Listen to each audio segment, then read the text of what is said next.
আচ্ছা, ঠিক আছে। তো আমাকে যারা চেনেন তারা হয়তো চেনেন আমি সুদ এবং আধুনিক মুদ্রা ব্যবস্থা নিয়ে যেই আলোচনা সেইটা নিয়ে।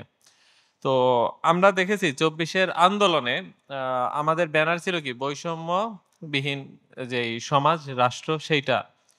আর আমাদের যে আন্দোলনে যাওয়ার, রক্ত দেওয়ার এবং আমাদের যে সংগ্রামের যদি বলা যায় যে মূল শক্তিটা ছিল সেটার একটা ছিল কি জুলুমের বিরুদ্ধে লড়াই, তাই না?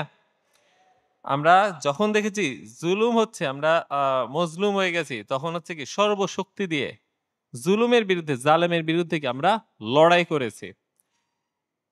এখন আমাকে যদি প্রশ্ন করা হয় যে জুলুম মুক্ত সমাজের জন্য কি করতে পারি, আমি বলবো জুলুমের যে হাতিয়ারগুলো আছে, জুলুমের যে বিষ দাঁত আছে সেই বিষ দাঁত কি ভাঙতে হবে, তাই না? জুলুমের একটা বিষ দাঁত হচ্ছে কি সুদ। এত কম মানুষ বলল কোরআনে কি লেখা নাই এই কথা? কোরআনে কি লেখা আছে? সুদ হচ্ছে, তোমরা জুলুম করবা না তাই তো, মজলুম হবে না, লেখা আছে না সুদের ব্যাপারে? কেউ জানে না? কোরআনে কি সুদকে জুলুমের সাথে তুলনা করা আছে নাকি নাই? তাহলে যদি জুলুম মুক্ত সমাজ নির্মাণ করতে হয় আমাদেরকে কি সুদকে সাথে নিয়েই সমাজ গঠন করতে হবে নাকি সুদের বিরুদ্ধে? এই কথাটা তো এই পর্যন্ত গত ৩ মাসে কোথাও শুনলাম না। এখন এই রুমের মধ্যে ঠিক নাকি রুমের বাইরে গিয়ে যদি কেউ বলে ভাই জুলুম থেকে বাঁচতে হলে কি লাগবে, তখন আর কিন্তু মুখ দিয়ে আসে না যে ভাই সুদ থেকে মুক্ত হইতে লাগবে। সুদ থেকে যদি মুক্ত হতে না পারি জুলুম থেকে আমরা মুক্ত হতে পারবো না। সুদ হচ্ছে কি একটা জুলুম, মাথায় থাকবে। এরপরে যদি কেউ বলে জুলুম থেকে বাঁচতে হলে কি করতে হবে, সুদ থেকে বাঁচতে হবে, এটা কি আমি বলা আমার কথা নাকি এটা রাসূলের কথা নাকি এটা আল্লাহর কথা? ঠিক আছে। এবং আরেকটা জুলুম আছে যেটা নিয়ে কখনো আলোচনা করা হয় না এবং সুদ নিয়ে যেমন আলোচনা করা খুবই আমাদের সমাজে দেখি একটা বিরল। হ্যাঁ, সুদের ব্যাপারে মসজিদে খুতবা তেমন একটা শোনা যায় না। এটলিস্ট ঢাকা শহরে তো আমি থাকি। ছোটবেলা থেকে বড় হয়েছি।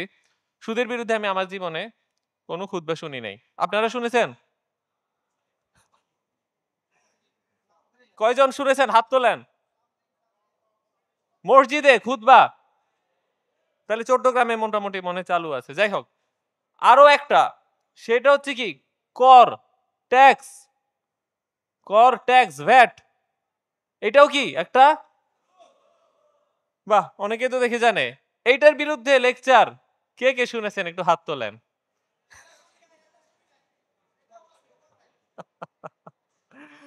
আচ্ছা, কিন্তু আমাদের আমাদের রাসূল সাল্লাল্লাহু আলাইহি সাল্লাম কি চাবুক হাতে নিয়ে সবার থেকে ট্যাক্স কালেক্ট করতো নাকি কর খাজনা তুলতো নাকি? রাসূল সাল্লাল্লাহু আলাইহি সাল্লাম কি খাজনা তুলছেন, কর তুলছেন, ভ্যাট আরোপ করছেন? তাহলে এটা আরোপ করতেছে কোন অধিকারে? আল্লাহ আল্লাহ এই অধিকার দিছে? এই অধিকার কে দিছে? এই আলাপ কোথাও শুনেন নাই তাই তো? কারণ এই আলাপ করলে তো সরকার চলবে না। এবং আমাদের এই বর্তমানে এই ২৪ এর আন্দোলনে সর্বাত্মক অসহযোগ আন্দোলনের প্রথম লাইন কি ছিল? আমরা কর, ভ্যাট, ট্যাক্স, খাজনা কিচ্ছু দিব না। কারণ জানে যে এই জায়গায় হিট করলে আর রাষ্ট্র চলা সম্ভব না। তাহলে ইসলামী রাষ্ট্র চলবে কেমনে? এই মাত্র বললাম ঋণও নেওয়া যাবে না, আবার বললাম করও নেওয়া যাবে না। চলেন সবাই বন জঙ্গলে গিয়ে কৃষিকাজ করি নাকি? না বলছে কে হাত তোলেন? সেই সাহসী মানুষটাকে দেখতেছি, দাঁড়ান। ভালো, কেন না?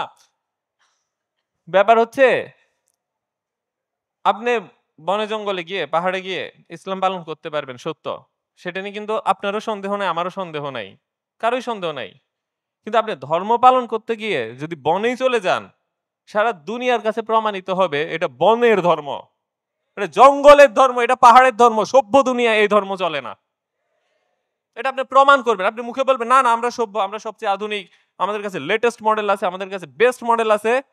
চলো বনে চলে যাই। আপনাকে যদি একজন হিন্দু যোগী সন্ন্যাসী এসে হিমালয় থেকে নেমে এসে বলে আমরাই দুনিয়ার সেরা একটা বিধান নিয়ে এসেছে, বিশ্বাস করবেন? কারণ আপনি যখন ইউরোপ আমেরিকাতে গিয়ে বলবেন বনে জঙ্গলে গিয়ে আমরা পৃথিবীর সবচেয়ে মডার্ন প্র্যাকটিস করছি, তো বললো কই মডার্ন দুনিয়া তো তোমাদের নিয়মেই চলে না, বরং দুনিয়াতে টিকতে না পেরে তুমি বনে জঙ্গলে পাহাড়ে চলে গেছো, এইটাই তোমার ধর্ম। দেখেন আলোচনা যদি না করি জানবেন কেমনে সুদ খারাপ এই আলোচনা হয়, কিন্তু ইসলামের মডেলটা কি সেই আলোচনা নাই।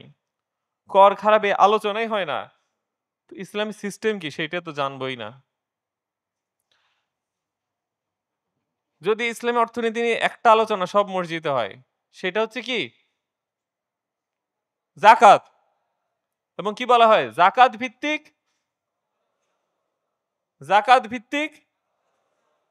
অর্থ ব্যবস্থা। জাকাত ভিত্তিক অর্থ ব্যবস্থায় কে কে বিশ্বাস করেন হাত তোলেন। সর্বনাশ, কি বুঝাইলাম এতদিন। আচ্ছা ঠিক আছে। আচ্ছা আমাদের সমাজে যদি আমরা সবাই, প্রত্যেকটা ব্যক্তি, প্রত্যেকটা ব্যবসা প্রতিষ্ঠান, আমাদের সমাজে মনে করেন আজকের বাংলাদেশে আমার হাতে একটা জাদুর কাঠি আছে, ছুঁ দিলাম, সাথে সাথে আমরা প্রত্যেকে কি করলাম, আজকে থেকে নিয়ম মাফিক আমাদের প্রত্যেকে জাকাত আদায় করলাম, প্রত্যেকটা ব্যবসা প্রতিষ্ঠান তার জাকাত আদায় করলো, তাহলে কি আমরা ইসলামে বর্ণিত যে বৈষম্যহীন অর্থনীতি সেটা পাবো?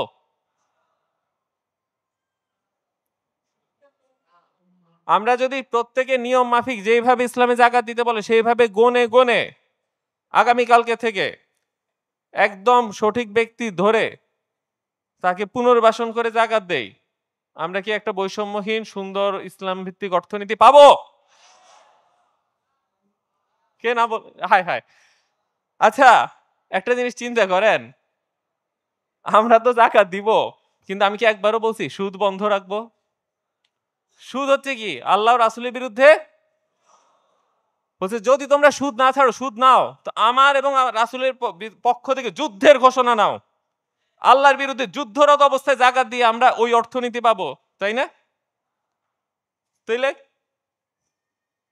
শুধু জাকাত দিলে যদি সব সমস্যার সমাধান হয়ে যায়, তো আমরা সুদের মধ্যে থেকে তো জাকাত দিয়ে সব সমস্যার সমাধান করতে পারতাম। তাহলে সুদকে যুদ্ধ ঘোষণা করার মানে যুক্তিটা কি? তাহলে কি করতে হবে? ইসলাম অর্থ ব্যবস্থা পাইতে হইলে সুদকে বন্ধ করতে হবে, তারপরে জাকাত দিতে হবে। তাহলে এই দুইটা যদি করি তাহলে আমরা ইসলাম ভিত্তিক অর্থ ব্যবস্থা পাবো ইনশাল্লাহ, তাই না? না, কর ব্যবস্থা কি আমি বলছি বদলাবে? দুর্নীতি মুক্ত হতে হবে। আরো কিছু আছে, সবগুলো নিয়ে আলোচনা করব না আজকে। আমার যে আলোচনার মূল পয়েন্ট, সেখানে আজ এতক্ষণ শুধু ইন্ট্রোডাকশন ছিল। মূল পয়েন্ট হচ্ছে আচ্ছা তাহলে ইসলামী রাষ্ট্র ব্যবস্থা চলবে কিভাবে?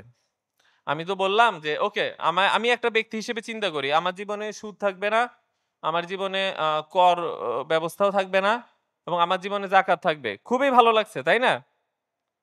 কিন্তু এখন যদি আপনাকে রাষ্ট্রের প্রধানমন্ত্রী বানাই, তারপরে এই কথাগুলো বলি, তখন কি হয়ে যাবে? আতঙ্কে কাঁপাকাঁপি শুরু হয়ে যাবে। সেজন্য আমরা অনেক সময় দেখি একটা জিনিসকে খারাপ, এটাকে উচ্ছেদ করতে হবে, এটা বলতে পারি, কিন্তু যখন বলে আচ্ছা ঠিক আছে তুমি চালাও তো, তখন দেখা যায় না, হ্যাঁ, তখন একটা এখন কি বলবো। সেই জন্যই দেখা যায় যে আমরা রক্ত দেই কিন্তু রক্তের মূল্য পাই না। কারণ রক্তের মূল্য পাওয়ার জন্য রক্ত দেওয়ার পরে বলতে হয় এইটার জন্য রক্ত দিয়েছি। তো যখন বলে আচ্ছা ঠিক আছে এটা হাজির করো তো, তখন না না তোমরা আগে করো দেখি ঠিক মতন করো কিনা। ব্যাপার হচ্ছে আ একদিকে যেমন বলতে হয় যে এইটা বাদ, আরেকদিকে দিতে হয় যে এইটা নাও। ঠিক আছে? তো আমরা এতক্ষণ পর্যন্ত দেখলাম যে যাকাতটা যখন আদায় হবে, তো যাকাতটা কি আমরা আ যদি পরিপূর্ণ সুফল পেতে চাই, যাকাত কি আমরা ব্যক্তিগতভাবে দিব নাকি সরকারিভাবে? সরকারির মধ্যে কি স্থানীয় সরকারিভাবে, তাই তো? স্থানীয়। প্রত্যেকটা এলাকার ধনীরা ওই এলাকার গরিব যে স্থানীয়। আর যদি কোন এলাকায় গরিব না পাওয়া যায় সেই ক্ষেত্রে সরকারিভাবে সরকারও কিছু অংশ নিতে, আচ্ছা ওইটা অন্যদিকে চলে যাচ্ছে। মূল আলোচনায় আসি। ওকে। তো সরকারিভাবে। কেন সরকারিভাবে?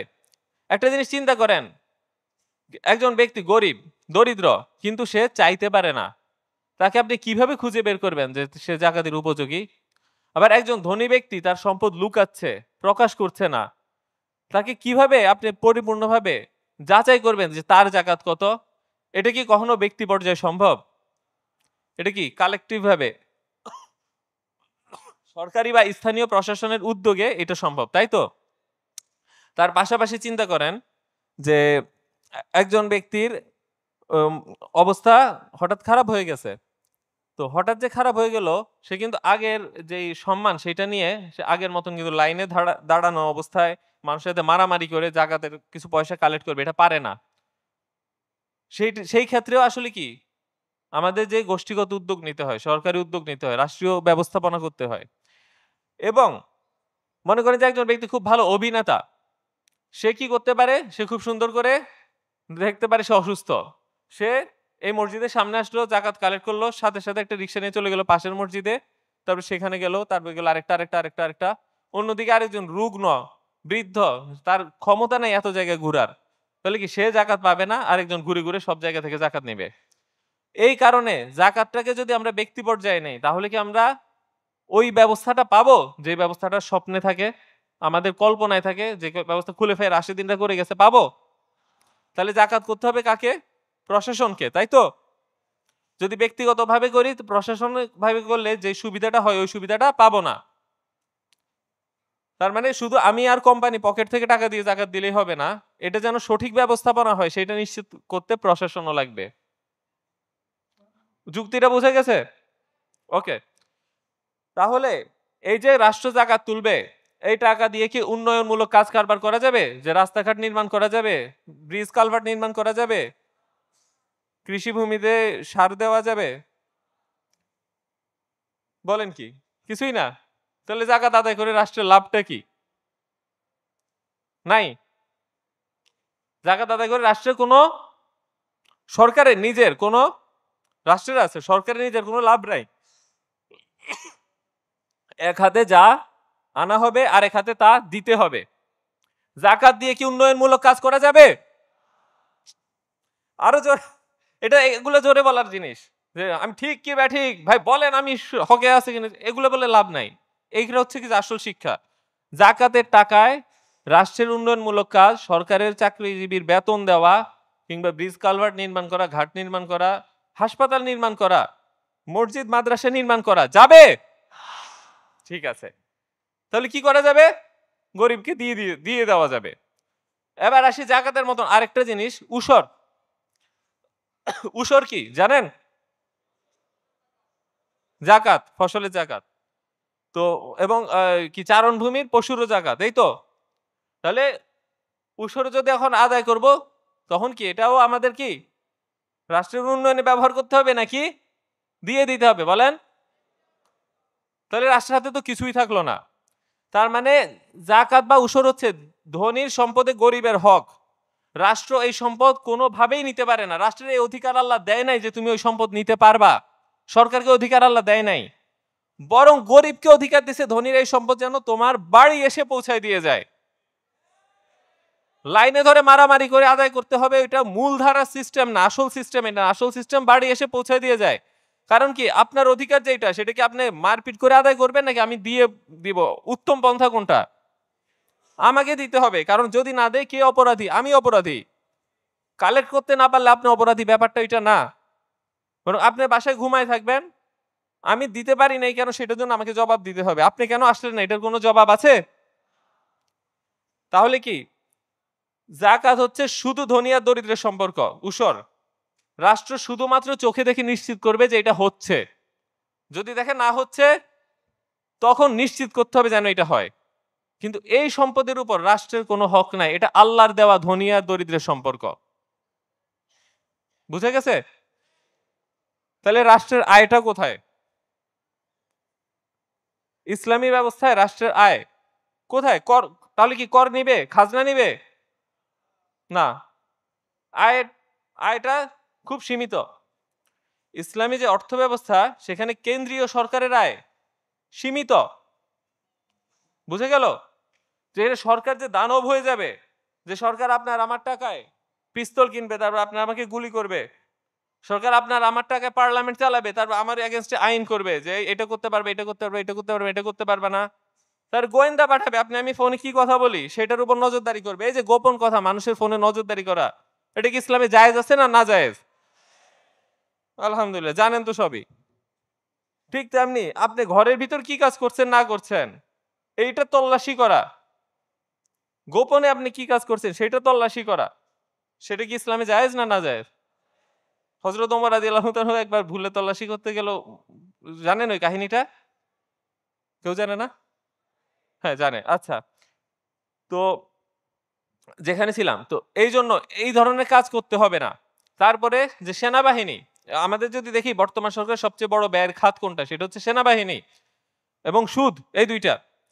তো সেনাবাহিনী ইসলামে আমাদের যেই প্রত্যেকটা মুসলিম, সু আমরা যদি এখন কোরআন পড়ি তখন কি দেখি? প্রত্যেকটা মুসলিম কি যুদ্ধে, মুসলিম সবল পুরুষ যুদ্ধে যেতে প্রস্তুত থাকতে হবে। তাই তো? হ্যাঁ? হ্যাঁ, এবং প্রত্যেকটা মুসলিম চাইলে নিজের হাতে অস্ত্র ধারণ করতে পারবে। এই অস্ত্র নিজের টাকা দিয়ে আমরা নিজেরা কিনবো এবং যখন যুদ্ধের ডাক দেওয়া হবে তখন একটা ব্যবস্থায় সবাই কি ওই অস্ত্র নিয়ে যুদ্ধে অংশগ্রহণ করব। এইভাবে কিন্তু এই যে আমরা যে দেখি বিরাট সেনাবাহিনী পোষা, তারপরে ব্যারেক নির্মাণ করা, তারপর তাদের জন্য আলাদা জমি কিনা, হ্যাঁ? এই খরচগুলা কিন্তু একটা কেন্দ্রীয় সরকারকে করতে হয় না। এভাবে কি প্রত্যেকটা নাগরিক তার নিজ শক্তি অর্জনে থাকে। এখন যেরকম দেখি একটা বিশাল সেনাবাহিনী থাকে আর বাকি আমরা সবাই নিরস্ত্র লুতুপুতু অবস্থায় থাকি, হ্যাঁ? ওইটা না। সবাই পুরুষ, সবার হাতে অস্ত্র থাকবে, সবাই যুদ্ধ করতে প্রস্তুত থাকবে। এইভাবে একটা জাতি তৈরি হয়। ওই ব্যবস্থায়। তো ফলে আমাদের যে বড় একটা সৈন্যবাহিনী পোষা এবং নিয়মিত ইয়ে করা ওইটা লাগে না। হ্যাঁ, এটা অবশ্যই যে কিছু জেনারেল অফিসার তৈরি করা বা অনেক ভারী অস্ত্র যেমন মিসাইল, রাডার সিস্টেম এগুলা তো রাষ্ট্র করবে। সেটার জন্য ব্যয় যেই খাত সেই খাতগুলা আছে। কোন খাত সেটা আমরা আলোচনা করব। একটা হচ্ছে কি যে যুদ্ধলব্ধ সম্পদ, সেখান থেকে রাষ্ট্র একটা অংশ গ্রহণ করতে পারবে। আরেকটা হচ্ছে যে খনিজ সম্পদ, সেখান থেকে ওই বা এর আগে থেকে ৫ ভাগের ১ ভাগ গ্রহণ করতে পারবে। তারপরে আছে আপনার যেই অমুসলিম যে তাদের থেকে কিন্তু যে জিজিয়া এবং খারাজ আ এবং ফাই যে গ্রহণ করতে পারবে সেইটার ব্যয়টা কিন্তু এই নিজ ইচ্ছা মতন খরচ করতে পারবে। সেটা কিন্তু এমন না যে দরিদ্রের হক, হ্যাঁ? বুঝা গেল? যে ওই অংশগুলা নিতে পারবে। আবার রাষ্ট্রের যখন নিজস্ব খাস সম্পত্তি থাকে, ওই সম্পত্তির থেকে যে আয় হয় সেটা ব্যবহার করতে পারবে। তো এইগুলা থেকে এরকম কিছু খাত আছে। এই খাতগুলা থেকে সে এই ধরনের খরচগুলা চালাতে পারবে। এবং আরো অনেক খরচ থাকবেও না। যে খরচগুলো আমরা এখন দেখি। যেমন জন্ম নিয়ন্ত্রণ বা পরিবার পরিকল্পনা যেই ডিপার্টমেন্ট, এটা ওইভাবে এখনের মতন থাকবে না। এবং আমরা যেই জেল সিস্টেম দেখি, ইসলামের শাস্তিটা কি? সব গরমে, গরমে শেষ। যে আনছো, সাক্ষী আনো, হ্যাঁ, এটা চুরি করছে, ওকে হাত কাটো, শেষ। কাজ শেষ। তারপরে একে ১০০ টা ডান্ডার বাড়ি দাও, ডান্ডার বাড়ি দিয়েছে, যাও চলে যাও, শেষ। কাজ শেষ। মানে জেলে পুষে রাখা যেটা, এ হত্যা করছে, একে হত্যা করো, শেষ। জেলে পোষা যেটা, সে জেলে পোষার কোনো সিস্টেম নাই ইসলামে। হ্যাঁ? মানে কখনো করা হয় নাই। এখন যদি কেউ বলে যে করলে কি এটা হারাম হবে নাকি, ওইটা আলাদা আলোচনা। কিন্তু অ মূল ধারার যেই আমাদের শাস্তিগুলা দেখি কোরআনে বর্ণিত, সেখানে কোনটাতে কি ব্যয়বহুল জেলে রাখার সিস্টেম না। এবং আমরা দেখেছি যে এই আমেরিকারও কিছু এলাকায় স্কুলের পিছে যেই ব্যয় হয় তার চেয়ে বেশি ব্যয় হয় তাদের জেলখানার পিছে। তার মানে আমাদের জাতিকে শিক্ষিত করতে আমি যেই ব্যয় করছি তার চেয়ে বেশি ব্যয় করছি এই জাতিকে শিকলবন্দি করতে। এবং ইসলামে কি টর্চার আছে? টর্চার? যে মনে হলো যে এই লোকটা মনে হয় অন্যায় করছে, তাকে ডাকো, পিটাও, স্বীকারোক্তি নাও। এই সিস্টেম কি আছে? সো টর্চার ডিপার্টমেন্ট, গুম ডিপার্টমেন্ট, জেল ডিপার্টমেন্ট সব ডিপার্টমেন্টের খরচ নাই। তারপরে এই যে ফোনে নজরদারি করতে লাখ তো না, কোটি টাকা, শত কোটি টাকা যেই সিস্টেম দরকার নাই। নিষিদ্ধ। তারপরে যে সেনাবাহিনীতে যে ফুট সোলজার, আমরা সবাই সোলজার। আমাদের রাষ্ট্র আমরাই সোলজার। এখানে কি সরকার দানব হয়ে আমাদের উপরে আবার মানে অস্ত্রসহ ক্ষমতা বিস্তার করতে পারে? কেমনে পারবে? আমরা সবাই তো সৈন্য। ঠিক আছে? তো এইখানে চেক অ্যান্ড ব্যালেন্সটা থাকে। জুলুম থেকে মুক্তির জন্য চেক ব্যালেন্স থাকে। কেমন? এখন আমি মনে করেন যে আমাকে বাঘের খাঁচায় নিরস্ত্র অবস্থায় দিয়ে বলল, জুলুমবিহীন একটা খাঁচা তৈরি করো। কেমনে করব? আগে তো আমার হাতে একটা অস্ত্র থাকতে হবে, বাঘের থাকতে হবে, ২ জনের একটা ব্যালেন্স থাকতে হবে। কারণ একজনের হাতে সমস্ত শক্তি, আরেকজন নিরস্ত্র। সে কেমনে যার হাতে শক্তি তাকে বুঝাবে যে আমার পক্ষে একটু কাজ করো, তোমার নিজের দিকে না তাকায়। এবার বুঝেছেন কেন কর ভ্যাটের বিরুদ্ধে কোনো বক্তব্য আসে না? বুঝা গেল? কারণ সব শক্তি, সব আইন, সব ক্ষমতা, সব পার্লামেন্ট সব তো তার কাছেই। আমার তো কিছু নাই। অস্ত্র-শস্ত্র গোয়েন্দা সফটওয়্যার সব তো তার। আমার তো কিছু নাই। আমি গিয়ে কেমনে বুঝাবো যে না এটার বাদ দিয়ে অন্য সিস্টেম আসলে ভালো হয়? আচ্ছা, এবারে আসুক আরো কয়েকটা দেখি কতক্ষণ আছে। ওহ! অনেক অল্প সময়ে অনেক কথা বলে ফেলছি। খারাপ লাগছে? আচ্ছা, আরেকটা ব্যাপার হচ্ছে যে এখন আপনারা বলবেন যে আচ্ছা এইভাবে যে আপনি বললেন যে কর, ভ্যাট ট্যাক্স ইত্যাদি থাকবে না, হ্যাঁ? এটা তো একটা ভয়ংকর প্রস্তাব। আমরা আসলে কেমনে চলবো? গরিব মানুষ কই যাবে? সরকারি হাসপাতাল, সরকারি শিক্ষা প্রতিষ্ঠান এগুলো কি থাকবে না নাকি? রোডঘাট কি হবে না নাকি? এগুলো কিভাবে হবে? আচ্ছা, আ এখানে কয়েকটা বিষয় যে আমরা যখন বড় সরকারি যেমন কথার কথা বললাম যে পদ্মা সেতু নির্মাণ করতে যাব। হুম? পদ্মা সেতু নির্মাণ করতে $1 বিলিয়ন লাগবে। তো এখানে আমরা কি করতে পারি? যেমন এখানে ফাইন্যান্সের কিছু কনসেপ্ট আপনারা পরিচিত থাকতে পারেন। যেমন শেয়ার বাজার। শেয়ার বাজারে কি হয়? প্রত্যেক বিনিয়োগকারী অল্প, অল্প করে টাকা দেয়। এই সমস্ত টাকা একত্র করে একটা বড় কোম্পানি তৈরি করা হয়। কেমন?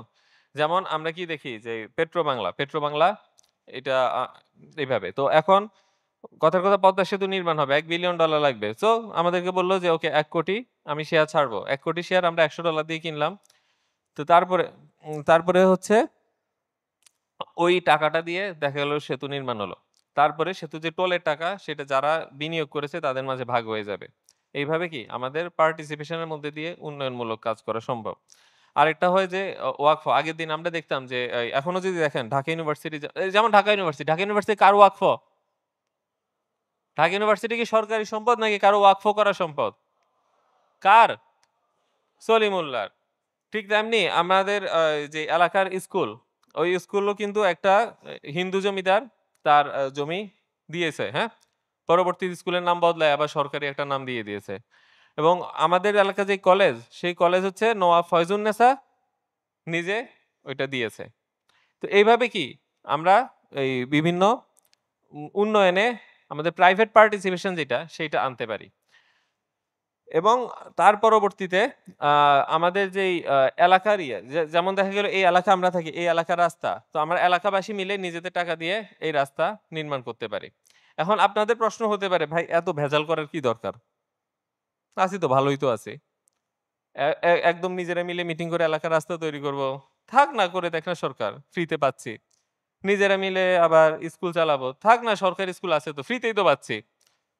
চিন্তাটা তো এরকম। এখন আপনারা যখন এখানে আসলেন, এই রুমের মধ্যে ঢুকলেন, তখন চিন্তা হয়ে যায় ইসলামী। তখন এগুলো বলে, "না, না, না, আমি এগুলো ভাবি না, আমি এগুলো ভাবি না।" তাই যখন বন্ধুদের সাথে যাবেন ৪-৫ জন থাকবে, তখন, "হ্যাঁ, ঠিক, ঠিক। এই লোক ফাউল পেঁচাল পারে।" তো এইটাই তো হয়। ইসলাম তো এই রুমের মধ্যে বন্দী নাকি? না, আসলে না। কিন্তু দেখা যায় আলোচনার সময় আসলে কথার কথা আপনাদের একজনকে ঠাস করে তুলে নিয়ে সরকারি অফিসে বসালাম। স্যার বললেন যে, "ভাই কি প্রস্তাব দিতে বলে?" তখন আর কিন্তু এসব কথা মুখ দিয়ে বাহির হবে না। কষ্ট হয়ে যাবে। কারণ তখন ওদেরকে দেখলে যে হায়, হায়! এগুলো তো শুনবেই না এরা বা কেমনে বুঝাবো? তখন বললেন, "হ্যাঁ ভাই অনেক উন্নয়ন করতে হবে। এলাকার উন্নয়ন লাগবে। এলাকায় এত গরিব মানুষ। উন্নয়ন বাজেট বাড়ান আমাদের এলাকার। সরকার এটা করে না কেন? সরকার এটা করে না কেন?" কিন্তু পুরা আলোচনাটাই তো আসলে আমরা নিয়ে যাচ্ছি আরেকদিকে। সরকার কি কোন কিছু ফ্রিতে করে? সরকার যে রাস্তা করে, রাস্তা কি হাওয়ার থেকে আসে টাকা? টাকা কাদের থেকে আসে? স্কুল করে টাকা কাদের থেকে আসে?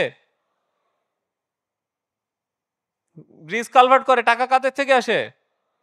আপনারা সবাই দেন না? কর ভ্যাট দেন না? মোবাইলে যত মিনিট কথা বলেন, প্রতি মিনিটে, মিনিটে কর আসতে থাকে, ভ্যাট আসতে থাকে।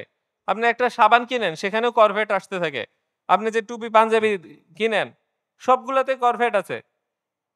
এবং একজন ব্যবসায়ী যখন বাসা ভাড়া দেয়, ওই বাসা ভাড়ার উপরেও তার কর ভ্যাট দিতে হয়। করেন? ব্যবসা করেন কেউ? ব্যবসায়ী নাই? এইজন্যই যে এত হ্যাঁ, হ্যাঁ শুনেন। এবারে অনেকে হয়তো কানেক্ট করতে পারতেছে না যে ব্যবসা জগৎটা আসলে কিরকম। তো এই যে কর ভ্যাট এটা সবাইকেই দিতে হচ্ছে এবং এর কারণে কি জিনিসের দাম বেশি থাকে এবং অর্থনীতির একটা গুরুত্বপূর্ণ শিক্ষা যেটা প্রত্যেকটা অর্থনীতির স্কুলে প্রত্যেকটা অর্থনীতির বইতে সবখানে শিখানো হয় সেটা কি কর অর্থনীতির জন্য ক্ষতিকর কারণ করের ফলে আমাদের ডেড ওয়েট লস তৈরি হয় অর্থাৎ এই একজন ক্রেতা এবং বিক্রেতা যেই স্যাটিসফ্যাকশনটা পায় বা যেই আপনার পরিমাণ লেনদেনে যেই তার শান্তিটা সমৃদ্ধিটা সেটা কর আরোপের ফলে কমে আসে এবং এর ফলে কি হয় ডেড ওয়েট লস তৈরি হয় এর ফলে সব মিলে অর্থনীতির সার্বিক ক্ষতি হয় এবং করের হার যত বেশি থাকে অর্থনীতিতে ক্ষতি বা ডেড ওয়েট লসের পরিমাণ তত বেশি থাকে এটা সকল অর্থনীতির বইয়ের লেখা শিক্ষা। তাহলে অর্থনীতিবিদরা স্বীকার করে কর অর্থনীতির জন্য ক্ষতিকর, এবং এই শিক্ষাটাই যারা করছে গবেষণা করে তারা মুসলিমও না। কিন্তু আমরা মুসলিমরা আমাদের ধর্মে একটা ভালো জিনিস পাওয়ার পরেও কি গ্রহণ করতে গেলে মনে হয় এই দুনিয়াতে কি এসব আদি যুগের ইয়ে চলে? সরকারের উন্নয়ন করতে হবে, এলাকার উন্নয়ন হয় না, সরকারকে বাজেট বাড়াইতে হবে। তো সরকার আপনার কর বাড়ায় দেয়, সুন্দর। এইভাবেই তো চলছে। মানে টাকা তো হওয়ার থেকে আসবে না নাকি? সরকার তো মানে শূন্য থেকে টাকা সৃষ্টি করে না। ও অনেকে বলতে পারে হ্যাঁ ভাই টাকা ছাপায়, তখন শূন্য থেকে তৈরি হয়। সেই শূন্য থেকে তৈরি হওয়া টাকাটা সেই শূন্য থেকে তৈরি হওয়া টাকাটা আপনার আমার পকেটের টাকার মান থেকে চলে যায়। এটা জানেন? মূল্যস্ফীতি, ইনফ্লেশন কোত্থেকে হয়? যখন ও টাকা ছাপা একটা কাজ করে আপনার আমার পকেটের টাকার মান কমে ওখানে ঢুকে যায়। তো তার মানে করের টাকা দিন শেষে আমাদের থেকেই তোলা হবে। যত উন্নয়ন, যত চোখে যা কিছু দেখেন আমাদের থেকেই তোলা হবে। এবং আমাদের ক্ষতি করে তোলা হবে। কেন? একটা ক্ষতি হচ্ছে ডেড ওয়েট লস, আর একটা কি? Administrative cost. এটা কি এরকম?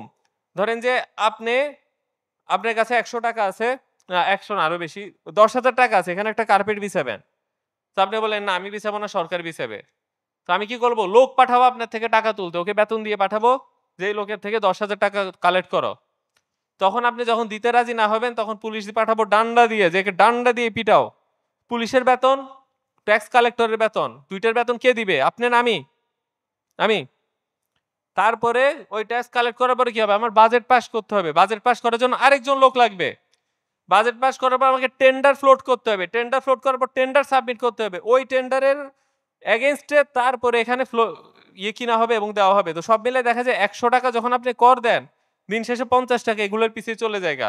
তার চেয়ে ভাই নিজের পকেটে ১০,০০০ টাকা দিয়ে করে দিতে নিজেরা মিলে, এই লসটা হইতো না। এটা তো হচ্ছে কি যে জাস্ট আর্থিক লস। তার চেয়ে বড় লস হচ্ছে আপনি আপনার ক্ষমতা হারান। আপনাকে যখন দেখেন যে কেউ একজন এসে আপনার থেকে টাকা নেয়, কিচ্ছু করতে লাগবে না। আমি পুরা টাকায় বেনিফিট আপনাকে দিব। খালি নিয়মিত প্রতি মাসে, মাসে আপনার থেকে টেনে, টেনে খাজনা তুলবো। আপনি নিজেকে দাস, দাস অনুভব করবেন, আমি নিজেকে রাজা অনুভব করব। এটা হচ্ছে সিস্টেম। এটা সমতা থাকে না ক্ষমতার। এবং তারপরে যখন আপনি আমার পিছন, পিছন ঘুরেন, ভাই এলাকার বাজেটটা পাস করে দেন, ভাই উন্নয়ন করেন, ভাই উন্নয়ন করেন। আপনি তো পুরা আমার গোলামে পরিণত হন। এই গোলামি থেকে তো মুক্তি দিছে ইসলাম। নিজেরটা নিজে করো, নিজেরা মিলে করো। খুব অদ্ভুত লাগতেছে নাকি আমার কথাবার্তা? শোনেন একটা কথা বলি। কথা যদি অদ্ভুত লাগে একটা কথা বলি। ইসলামী অর্থব্যবস্থা থেকে আমরা এত, এত দূরে যে আপনাদের কাছে আমার কথাই অদ্ভুত লাগবে। একটা মানুষ আছেন যে জীবনে সুদের সাথে কখনো কোনোভাবে জড়িত হন নাই? তো অদ্ভুত তো লাগবেই আমার কথা। আপনার কর তুলে করের ১০% সুদ দেওয়া হয় প্রতি বছর সরকারের থেকে। কে বলে যে আমি সুদদাতা না? কে বলে আমি সুদ দেই না? আমি দেখব। প্রত্যেকের করের টাকা দিয়ে সুদ দেওয়া হয়। হয় না? বিকাশে টাকা রাখেন হয় সুদ আসে না? বিকাশের টাকা তো ট্রান্সজেন্ডার ইস্যুর জন্য ব্যবহার করা হয়। কোন দুনিয়ায় আছেন আপনারা? আর এখানে যদি অদ্ভুত লাগে যে হায়, হায় কি বলে? অদ্ভুত তো লাগবেই।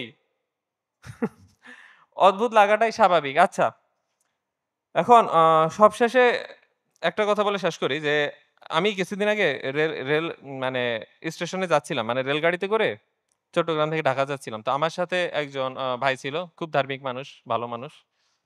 তো উনি হঠাৎ করে দেখলো এত সুন্দর রেল স্টেশন। তারপরে উনার হঠাৎ ইসলামের কথা মনে পড়ল। তারপর আমাকে বলল, "মহিমিন, ইসলাম যদি আসে এখন যত উন্নয়ন দেখো তার চেয়ে বেশি উন্নয়ন হবে।" মানে আমাদের মনটাকে অন্তরটাকে উন্নয়নের কাছে বর্গা দিয়ে রাখছি। ইসলামকে এসে প্রমাণ করতে হবে এটা আরো বেশি দিতে পারি। তাই তো? তো তখন আমি বললাম, "আচ্ছা ভাই কথার কথা। ইসলাম আসলো কিন্তু এই উন্নয়নটা এর চেয়ে বেশি হলো না, কিছু কম হইলো। তাইলে কি আপনি বলবেন যে ইসলাম ব্যর্থ বা ইসলাম লাগবে না আমার?" তখন তো টেনশনে পড়ে গেল। এটা কি কথা বলে? "না, না হবে এর চেয়ে বেশি হবে।" তো তখন আমি বললাম যে, "কেমনে হবে? সরকার তো তখন ঋণ নিতে পারবে না। এই স্টেশনটা কি ঋণে তৈরি হইছে না?" বলে, "হ্যাঁ।" "ঋণ ছাড়া কি এটা বানাইতে পারত?" বলল, "না।" তখন তো টেনশনে পড়ে গেল। তো তখন বলি, "তাইলে কেমনে হবে উন্নয়নটা বলেন তো?" তো ব্যাপার হচ্ছে আমরা উন্নয়নগুলা প্রাইভেটাইজেশন এর মধ্যে দিয়ে তখন করব। ঠিক আছে। কিন্তু তো উনাকে আরেকটা কথা বললাম। কথার কথাই উন্নয়ন না হইলো। কিন্তু ইসলাম আমাকে যেটা দিতে পারবে সেটা এখানে দিতে পারে নাই। কারণ ইসলাম আমাকে দিল যেটা হচ্ছে কি যে আমার সমতা অধিকার। এখন যে একজন দানবের মতন আমার থেকে নিয়মিত টাকা আদায় করবে, টাকা না দিলে আমাকে আইনের আওতায় ফেলানো হবে এবং ওই টাকা সে কিভাবে খরচ করছে না করছে সেটার উপর আমার কোনো কন্ট্রোল থাকবে না। এবং দিন শেষে তার পিছে আবার দাসের মতন ঘুরতে হবে যেন আমার এই কাজটা করে দাও। তার চেয়ে বরং যখন নিজেরা মিলে কাজ করব, তখন আমাদের এই ক্ষমতার পার্থক্যটা, এই দাসত্বের সম্পর্কটা চলে বরং প্রত্যেকে নিজের এলাকার, নিজের জিনিসের প্রতি নিজস্ব ভালোবাসা থেকে কাজ করা এবং স্বাধীনতাভাবে, চেতনাভাবে কাজ করার সুযোগ পাবো। তখন বৈষম্য থাকবে না আর্থিক। তখন সুদের চক্রে কেউ অতি ধনী হয়ে যাবে এবং কেউ দারিদ্র্যের সর্বনিম্ন পর্যায়ে যাবে। এরকম একটা সমাজ কিন্তু আমরা দেখব না। তখন আমি যদি দরিদ্র হয়ে যাই, আমার যদি সমস্যা হয়, আমি যদি অ্যাক্সিডেন্ট করে চাকরি হারাই, মানুষ আমার বাসায় এসে খাওয়া দিয়ে যাবে। মানুষ বাসায় এসে কাপড় দিয়ে যাবে। কারণ যে কাপড়ের ব্যবসায়ী, তাকে তো যাকাত দিতে হবে, তার গুদাম থেকে কাপড় বের করতে হবে। যে ওষুধের ব্যবসায়ী, তাকে তো তার গুদাম থেকে ওষুধ বের করতে হবে। এবং যে গুদামে খাদ্য জমা করে রেখেছে সে তো খাদ্য দিবে, সে কাকে দিবে? আমি অসহায়, আমাকে এসে দিয়ে যাবে। তার মানে জন্ম থেকে মৃত্যু পর্যন্ত একটা মুসলিমের খাদ্য, কাপড় থেকে শুরু করে তার যে বেসিক নিড, এটা নিয়ে কোনো চিন্তাই করতে হয় না। এই রাষ্ট্রে আমি জন্মাইছি মানে এই রাষ্ট্রে আমার অধিকার সুনিশ্চিত জনগণ দ্বারা। এবং আমি যখন বিপদে পড়ি, মানুষ আমার বাসায় এসে দিয়ে যাবে। এত কিছুর পরেও কোনো ক্ষেত্রে যদি এমন হয় যে আমি পাইলাম না, সেই ক্ষেত্রে আল্লাহ এসে জিজ্ঞাসা করবে, এই তোমার প্রতিবেশী না এই অবস্থা ছিল, তুমি কই ছিলা? মানে প্রতিবেশীরা বলবো আমি, আমার আমার সমস্যা ছিল, আমি না খেয়েছিলাম, তুমি আমাকে খাওয়াও নাই কেন? তখন কিন্তু এটা বলবে না যে তুমি জাকাত দিছো, হ্যাঁ যাও চলে যাও।